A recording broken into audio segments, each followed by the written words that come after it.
کونین کیا ہے خلد کا قبضہ لیے ہوئے.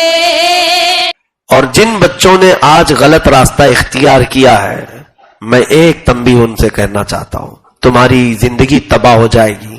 یہ گناہوں کی لذت میرے عزیزوں زیادہ دن تک نہیں رہتی.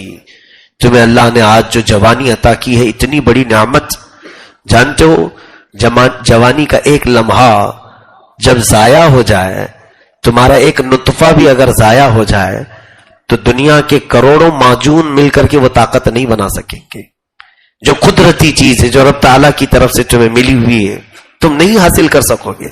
کوئی اگر یہ سوچتا ہے کہ میرے پاس بہت قوت ہے، طاقت ہے، میں رات میں جو چاہوں عیش کر لوں، اپنے ہاتھوں اپنی زندگی کو تباہ کر لوں، تو یاد رکھیں نوجوانوں کی ایک خرابی جو ہمارے پاس آئی ہے، چاہے وہ مردوں کی ہو یا عورتوں کی ہو، تنہائی میں شہوتوں کو پورا کرنا.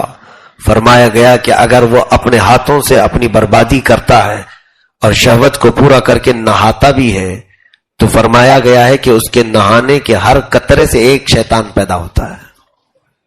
ہر قطرے سے ایک شیطان پیدا ہوتا ہے، اور پھر وہ شیطان سارے مل کر کے اسے گناہ پر ابھارتے ہیں. کیوں ہم یہ سلسلہ دراز کریں؟ ہم کیوں نہ صبر کر لیں؟ اور اللہ رب العزت فرماتا ان اللہ مع الصابرین، بے شک اللہ صبر کرنے والوں کے ساتھ ہے. صبر کس چیز میں؟ صرف کوئی مارے تو صبر نہیں، گناہوں پر صبر کرو، گناہوں پر اپنے آپ کو روک لو، اپنے آپ کو جتنا بچا سکتے ہو بچاؤ. مجھے بڑی خوشی حاصل ہے، بڑی خوشی حاصل ہے جن بچوں نے میرے کہنے پر انٹرنیٹ بند کیا تھا. رمضان المبارک میں پورے رمضان میں انہوں نے اسمارٹ فون نہیں یوز کیا، صرف اللہ رب العزت سے ڈر کر کے. میں دل سے دعا کرتا ہوں اللہ تعالیٰ استقامت عطا فرمائے. میرے عزیزوں، میں نہ موبائل کا مخالف ہوں نہ انٹرنیٹ کا مخالف ہوں.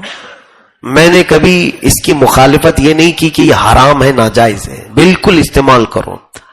لیکن جس بچے کے ہاتھ میں ہم ماچس دیتے ہیں اس کو یہ پتا ہونا چاہیے کہ ماچس کہاں لگائی جاتی ہے اور کہاں نہیں.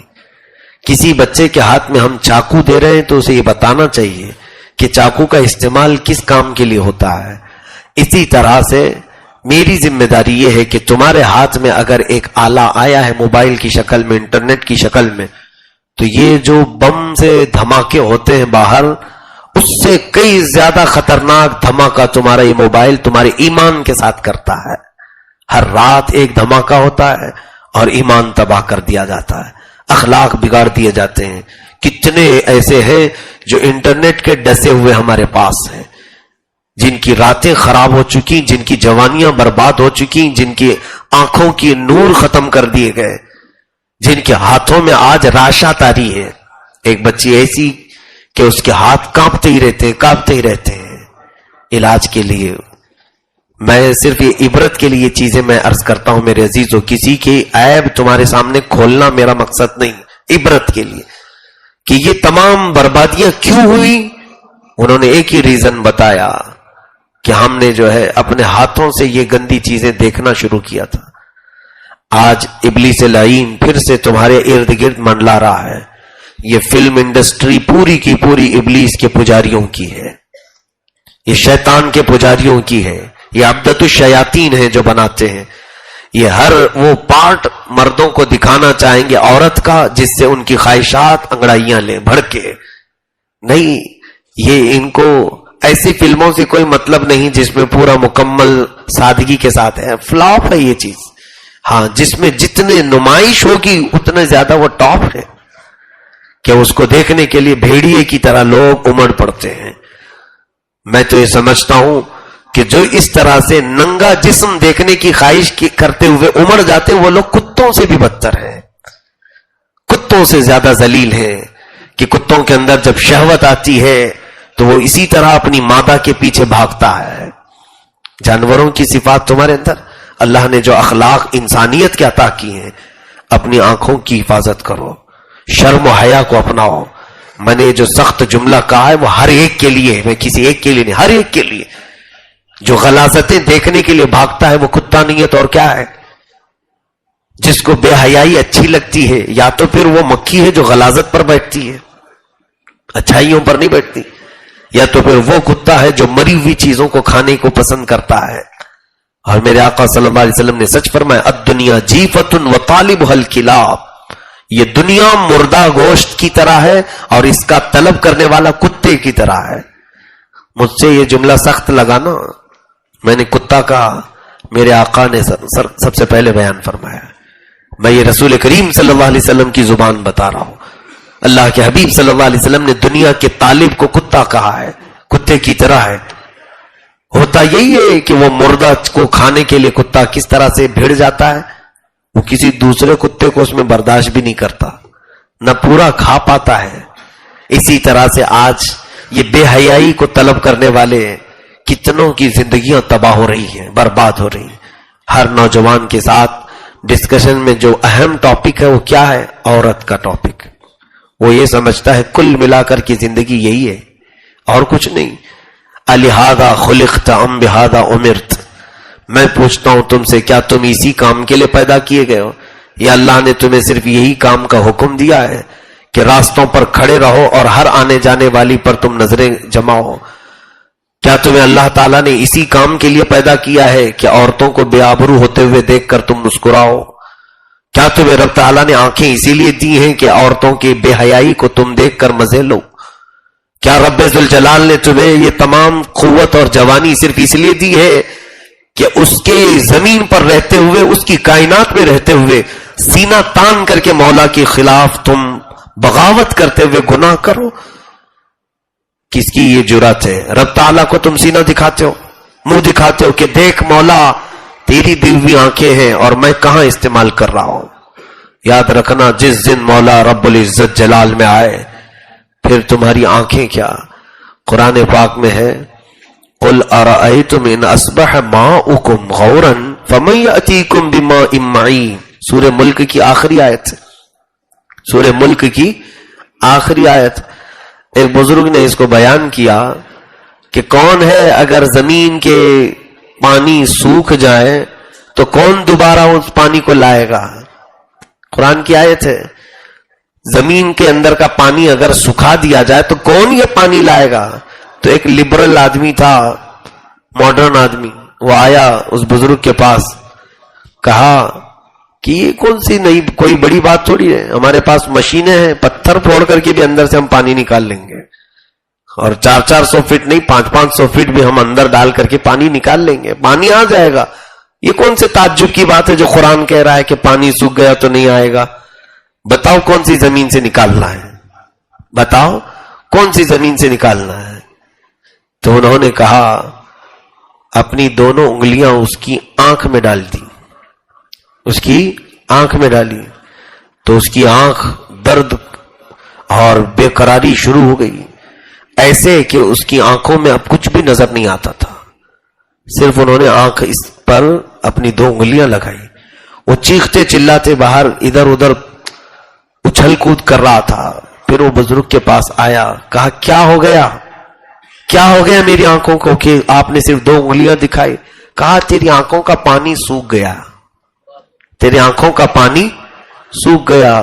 کہا کیا کرنا ہے؟ کہا زمین کا پانی بعد میں لانا، پہلے اپنی آنکھوں کا پانی لا. تو کہہ رہا ہے کہ زمین کا پانی اگر سوکھ گیا تو لانے میں کون سی دقت ہے، میں مشینوں سے لاؤں گا. کہا جا، تیری آنکھوں کا پانی سوکھ گیا ہے، پہلے تیری آنکھوں کا پانی لا کر کے دکھا تاکہ تجھے روشنی آ جائے، پھر زمین کے پانی کی بات کرتے ہیں. میرے عزیزو، رب تبارک و تعالی جب چاہے کسی بھی ذریعے سے تمہاری آنکھوں کو سکھا دے، ختم کر دے، زندگی بھر کے لیے ہم معذور ہو جائے. اس لیے آج کے دن میں میرا صرف یہی میسج تھا، یہی ایک، کہ میں پوری قوم کو لیلۃ القدر کی اس عظیم ساعت میں یہ عرض کرنا چاہوں گا کہ بچے، جوان، مرد ہوں، عورتیں ہوں، بچیاں ہوں، یہ تمام وحشتوں سے اپنے آپ کو بچائیں، یہ تمام گندی بیماریوں سے اپنے آپ کو بچائیں، بے حیائی سے اپنے آپ کو بچائیں.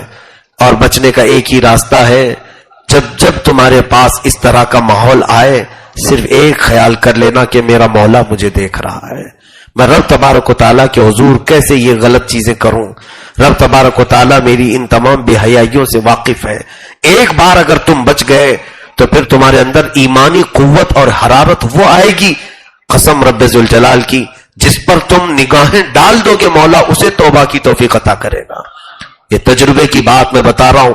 سرکار مفتی اعظم ہند رضی اللہ تعالیٰ عنہ، یہ وہ ولی کامل کا نام ہے کہ آپ بیانات نہیں کرتے تھے، بیٹھتے تھے، سٹیج پر جا کر بیٹھے ہیں اور مجمع ہزاروں کا صرف ان کے چہرے کو دیکھا، جنہوں نے آنکھوں میں آنکھیں ڈالی، مجمع میں سے وہ چیخنا چلانا شروع کیے، توبہ کرنے لگے. نہ بیان کیا، کچھ نہیں کیا، اور کتنے تو توبہ کیا اور ان سے بیعت کر کے آج تک یا تو وہ پھر اصلاح پر اور ہدایت پر قائم ہے. ان میں سے کئی تو ایسے ہیں جو علماء صالحین بنے ہیں، جو گناہوں میں زندگی گزارتے تھے وہ علماء وقت بنے، مفتیان کامل بنے. تو کس وجہ سے؟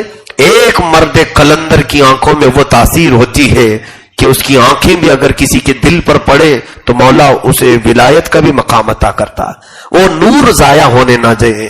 ہماری آنکھوں کے اندر جو نور ہے اسی کی برکت ہے. الحمدللہ ہم نے بزرگوں سے یہ سنا بھی ہے اور دیکھا بھی ہے. میں نے دیکھا ہے، اب اس کو میں تفصیل سے عرض نہیں کرنا چاہتا، صرف یہ ہے کہ اس کی برکت اللہ تبارک و تعالی ہم سب کے ساتھ قائم رکھے کہ ہماری آنکھوں کی حیا اگر باقی ہوتی ہے تو اللہ تعالیٰ اچھے اچھوں پر ہمارا رعب قائم کرتا ہے. ہمارا رعب ان کے اوپر حاکم وقت بھی کیوں نہ ہو وہ کترائے گا آنکھ سے آنکھ ملانے سے. حضرت بابا فرید الدین گنج شکر اللہ تعالیٰ عنہ نے حضرت نظام الدین اولیاء کو کیا کیا تھا؟ محبوب الہی کہتے ہیں بچپن میں میں 10-11 سال کی عمر کا تھا جب بابا فرید الدین نے آنکھوں میں آنکھیں میرے ڈال کر کے دیکھا تھا. صرف غور سے مجھے آنکھوں میں آنکھیں ڈال کر دیکھا تھا. میں اپنا گھر بھی چھوڑ دیا، سب چھوڑ دیا، اسی درویش کے پیچھے لگ گیا. اور اتنا لگا کہ اللہ کے اس پاک ولی بابا فرید الدین نے نظام الدین کو کہاں تک پہنچایا؟ محبوب الہی کے مقام تک پہنچا، وہ مقام تک پہنچایا آنکھوں نے. تو یہ ہم نے جو ضائع کیا ہے آج گناہوں سے آنکھیں، تو پھر یہ ہماری آنکھوں کا اثر نہ ہمارے بچوں پر ہے، گھر والوں پر، نہ ہمارے آس پاس کسی پر. ہاں جس کی آنکھیں محفوظ ہیں پھر وہ دیکھ لے کسی کو ایک بار دیکھ لے. سرکار غوث اعظم رضی اللہ تعالیٰ عنہ بیان کر رہے ہیں مجمع میں ایک چیل اوپر چین چین چین چین کر رہی تھی اور لوگ دیکھنے لگے ادھر چیل کی طرف. ہوتا ہے نا کچھ بھی ادھر ادھر ہو جائے تو لوگ پہلے ادھر دیکھنے لگتے ہیں کیا ہے. کچھ بھی اگر ادھر سے کوئی آیا ادھر سے کوئی آیا سب ادھر دیکھتے ہیں. محفل کی بے ادبی ہے یہ. غوث پاک رضی اللہ تعالیٰ عنہ کی مجلس میں ایسا ہو رہا تھا. غوث پاک نے آنکھ اٹھا کر اس چیل کو دیکھا، اس کی منڈی ادھر گری، دھڑ ادھر گر گیا. سب ڈر گئے، اب کون دیکھے گا؟ چیل مر کر کے گر گئی، اس کا منہ کسی اور طرف پڑا ہے، دھڑ کسی اور طرف پڑا ہے اور چیل تڑپتی رہ گئی. اب بیان چل رہا تھا غوث پاک کا، صرف دیکھا ہی تھا آپ نے. پورے مجمع میں سناٹا اور ہیبت طاری ہو گئی. اور کیوں نہ ہو، اگر وہی نگاہیں یہاں پڑ جائیں کسی کو تو پتہ نہیں کس کا منہ کہاں چلا جائے. محفل جب ختم ہوئی تو چل کر کے غوث پاک پھر اس چیل کے پاس آئے، جسم بھی اٹھایا، منہ بھی اٹھایا، دونوں کو جوڑا، کہا اللہ کے حکم سے اڑ جا. پھر زندہ ہوئی، اڑ گئی. نگاہ ولی میں وہ تاثیر دیکھی، بدلتی ہزاروں کی تقدیر دیکھی. یہ یوں ہی نہیں کہا گیا ہے. ہماری آنکھیں بہت ہی ہماری زندگی میں امپورٹنٹ ہیں، بہت معنی رکھتی ہیں، بہت ہی حیثیت رکھتی ہیں. اور آپ دیکھیں نگاہوں کا ہی کمال تو ہے. صحابہ اکرام رضوان اللہ تعالی علیہ مجمعین، صدیق اکبر کے مقام کو کوئی پہنچ سکتا ہے؟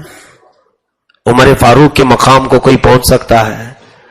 اور دیگر صحابہ، چلیں یہ تو نامچین صحابہ ہیں، جو دوسرے صحابہ جو مشہور و معروف نہیں ہے اس صحابی تک بھی کوئی نہیں پہنچ سکتا. غوث پاک فرماتے ہیں، غوث پاک کہ رسول کریم صلی اللہ علیہ وسلم کے ساتھ جانے والے جو صحابہ جہاد میں وہ جن گھوڑوں پر بیٹھ کر جاتے تھے ان کے گھوڑوں کے ٹاپ کے نیچے سے جو دھول اڑتی تھی وہاں تک بھی غوث کا مقام نہیں.